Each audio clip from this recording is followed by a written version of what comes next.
Hi friends, welcome to யாழ் உலகம் channel. இந்த வீடியோவில் வந்துட்டு நீடியில் த்ரெட்டை எப்படி சுற்றுறதுன்னு பார்க்கலாம். நீடில் வந்து இந்த மாதிரி தான் இருக்கும்.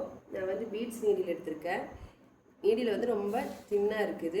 த்ரெட் சுற்றாமல் வச்சு ஹேண்டில் பண்ணுறப்ப கை வேர்த்துக்கும் ரொம்ப தின்னாக இருக்கிறதுனால பிடிக்கிறதுக்கு க்ரிப்பு இருக்காது. இதில் வந்து நம்ம த்ரெட் சுற்றி யூஸ் பண்ணுறப்ப கொஞ்சம் திக்காய்க்கும், பிடிக்கிறதுக்கு நல்லாயிருக்கும், கை வேர்த்துக்கும் செய்யாது.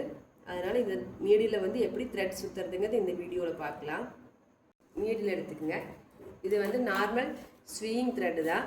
இந்த த்ரெட்டில் வந்து நான் ஒரு 7 கலர்ஸ் எடுத்துக்கிறேன். உங்கள்கிட்ட என்ன கலர் இருந்தாலும் சரி, இல்லை ஒரே கலர் இருந்தால் கூட 7 ஸ்டாண்ட்ஸாக எடுத்துக்கிட்டாலும் ஓகே. 6 or 7 எவ்வளோ வேணாலும் எடுக்கலாம். எவ்வளோ த்ரெட் இருக்கோ அதுக்கு ஏற்ற மாதிரி எடுத்துக்கோங்க. கொஞ்சம் கவுண்டிங் அதிகமாக எடுக்கிறப்ப நம்மளுக்கு வந்து சுற்றுற டைமிங் வந்து கம்மியாக இருக்கும். 7 எடுத்திருக்கேன். இதே மாதிரி தனித்தனியாக இந்த மாதிரி எடுத்துக்கோங்க. திக்கு விலகாமல் இந்த மாதிரி ஒரே ஈவனாக வச்சு கட் பண்ணிக்கோங்க. க்ளூ அப்ளை பண்ணி வச்சுக்கலாம். அதுக்கப்புறம் நீடில் எடுத்துக்கலாம். ஏதாவது ஒரு சைடு மட்டும் க்ளூ அப்ளை பண்ணால் போதும். டாப்பில் கொஞ்சம் ஸ்பேஸ் விட்டுக்கலாம். எட்ஜ் வரைக்கும் அப்ளை பண்ண வேண்டியதில்லை. க்ளூவில் வச்சு இப்படி ஒரு 2-3 சுற்றிக்குங்க. சுற்றி ப்ளேஸ் பண்ணிவிடுங்க. அதுக்கப்புறம் இப்படியே த்ரெட் அப்படியே பிடிச்சிட்டு நீடியில் மட்டும் ரொட்டேட் பண்ணிகிட்டே வந்தால் போதும்.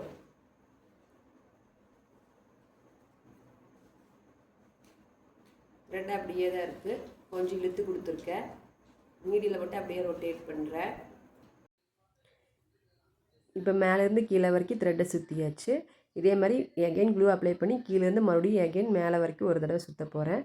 அப்படி 3 டைம்ஸ் இல்லைன்னா 4 டைம்ஸ் பண்ணுறப்ப நல்லா திக்காக மாறிடும். நம்மளுக்கு பிடிக்கிறதுக்கு நல்லா க்ரிப்பாக இருக்கும். இதே மாதிரி 4 டைம்ஸ் வந்து நான் த்ரெட்டை நீடில் மேலே சுற்றியிருக்கேன். கடைசியில் எண்டிங் பாருங்கள் எப்படி கம் போட்டு அப்ளை பண்ணுறது. எக்ஸ்ட்ரா இருக்கிற நூலை வந்து கட் பண்ணிடலாம். கட் பண்ணிவிட்டு க்ளூ அப்ளை பண்ணி த்ரெட்டை அது மேலே வச்சு ப்ளேஸ் பண்ணிட வேண்டியதான்.